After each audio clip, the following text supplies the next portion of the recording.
세계 질서에 대한 직격탄 부르키나파소의 핵무기 선언. 세계에서 약자의 목소리가 폭탄과 거짓 평화의 잔해 속에 묻히는 가운데 부르키나파소의 임시 대통령 이브라힘 트라오레의 최근 발언은 전 세계를 충격에 빠뜨렸다. 그는 이렇게 말했다. 우리는 이 세계에서 존중받기 위해 핵무기가 필요하다는 것을 깨달았다. 우리는 자위를 위해 곧 핵무기를 보유할 것이다. 이는 단순히 충격적인 발언이 아니라 대량살상 핵무기를 보유한 강대국과 복종을 강요받는 나머지 국가들로 나뉜 글로벌 질서에 대한 정면 도전이다. 젊은 지도자 트라오레는 쿠데타로 등장해 극단주의 외부 개입 경제 제재로 둘러싸인 국가를 이끌고 있다. 그는 많은 약소국이 감히 말하지 못하는 것을 거침없이 밝혔다.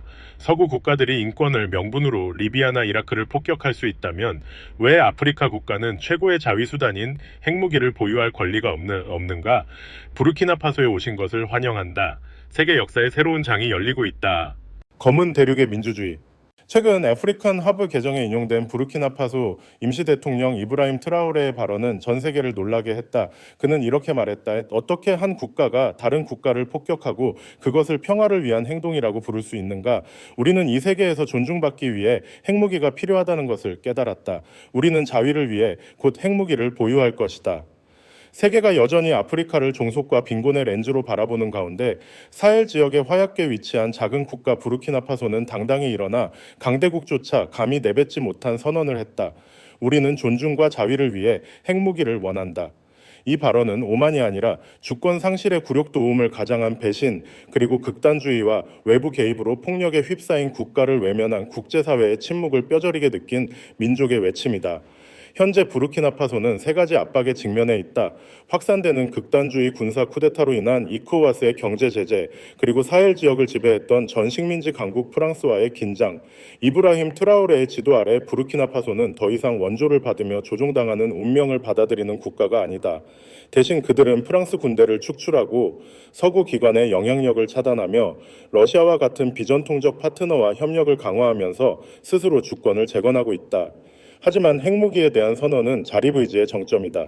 부르키나파소는 제3세계 국가들에게 강요된 금기를 깨뜨렸다. 그들은 강대국의 그늘 아래서만 살아갈 권리만 있다는 글로벌 시스템의 논리를 거부했다. 트라오레의 논리는 낯설지 않다. 이는 러시아, 이란, 북한과 같이 고립되거나 위협받으며 스스로 일어선 국가들의 논리를 반영한다. 부르키나파소의 핵무기 열망은 위협이 아니라 국가의 품격을 지키기 위한 것이다. 이는 강자의 약속이 아닌 실질적인 억제력으로 평화를 누릴 권리다. 역사는 억제력이 강대국의 지속적인 존중을 얻는 유일한 요소임을 증명했다.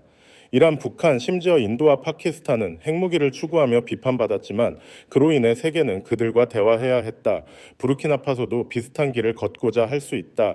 이는 빈곤과 불안 속에서도 보기 드문 불굴의 정신이다. 만약 부르키나파소가 아프리카 대륙에서 최초로 핵 억제력을 보유한 국가가 된다면 이는 불안의 시작이 아니라 종속의 시대의 종말일 것이다. 그때 부르키나파소는 더 이상 극단주의의 온상으로 언급되지 않고 자주적이고 동등하며 두려움을 모르는 새로운 아프리카의 깃발로 기억될 것이다. 그러나 현실은 냉혹하다. 부르키나파소의 현재 역량으로는 핵무기를 보유하기 어렵다. 트라오레도 이를 알고 있다. 하지만 낙담하기는 이르다. 아직 언급되지 않은 아프리카의 또 다른 강국 러시아가 있다. 아프리카의 조용한 북소리. 러시아가 부르키나파소에 핵무기를 공유하거나 이 국가에 전략적 억제력을 갖춘 부대를 배치할 가능성은 완전히 터무니없지는 않다.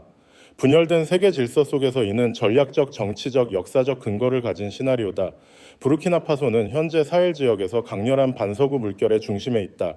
2022년 쿠데타 이후 젊은 대위 이브라힘 트라오레가 이끄는 군사정권은 프랑스 군대를 축출하고 미국 및 EU와의 안보 협력을 끊으며 러시아와 관계를 강화했다. 2023년 부르키나파소는 말리 니제르와 함께 사헬 국가연합 AES를 결성해 이코와스의 역할을 대체하고 서구 국제기구에 의존하지 않는 완전한 주권을 선언했다. 이런 맥락에서 트라오레의 핵무기 선언은 상징적일 뿐 아니라 아프리카의 반제국주의 깃발로 자신의 위상을 굳히려는 시도다. 이는 초기 무아마르 카다피나 후기 김정은의 이미지를 연상시킨다. 러시아 측면에서도 선례는 있다. 2023년 모스크바는 벨라루스에 전술 핵무기를 배치하며 뉴스타트 협정을 위반했고 1991년 이후 처음으로 9개의 핵탄두를 배치했다. 이는 단순히 동맹을 보호하려는 것이 아니라 나토의 동쪽 측면에서 서구를 억제하는 메시지였다. 우크라이나 전쟁으로 모스크바가 새로운 영향력 축을 찾아야 하는 상황에서 서아프리카의 칠러 정권이 전략적 거점으로 부상했다. 바그너는 2022년 말부터 부르키나파소에 주둔하며 러시아 군사 고문들과 함께 활동하고 있다.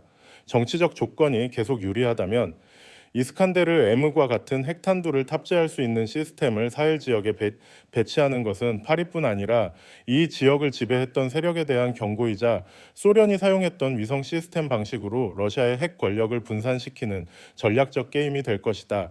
이는 이란이나 북한과 같은 고립 국가의 전략 논리를 보면 더욱 주목할 만하다. 테헤란은 핵무기를 적대적인 핵 보유국에 대한 자위권으로 주장해왔고, 평양은 핵무기를 통해 악의 축에서 미국, 한국, 일본이 경계하고 협상해야 하는 세력으로 변모했다. 이는 트라오레와 부르키나파소의 장군들이 배우고자 하는 모델일 수 있다. 협상 테이블에 앉을 만큼 크지 않다면 상대가 무시하지 못하고 대화에 나서게 할 무언가가 필요하다. 역사적 전략적 동맹을 추구하는 군사정권 글로벌 대립에서 동맹을 필요로 하는 강대국, 그리고 구속력 있는 국제 규범이 없는 환경은 부르키나파소를 아프리카의 벨라루스로 만드는 완벽한 공식이다. 만약 이런 일이 현실화된다면 세계는 냉전의 귀환을 넘어 핵무기가 더 이상 소수 초강대국의 손에 갇혀 있지 않고 불안정한 지역으로 흘러가는 새로운 안보 질서에 직면할 것이다. 단 한 번의 버튼이 더 이상 잃을 것이 없는 이들의 손에 쥐어질 수 있다.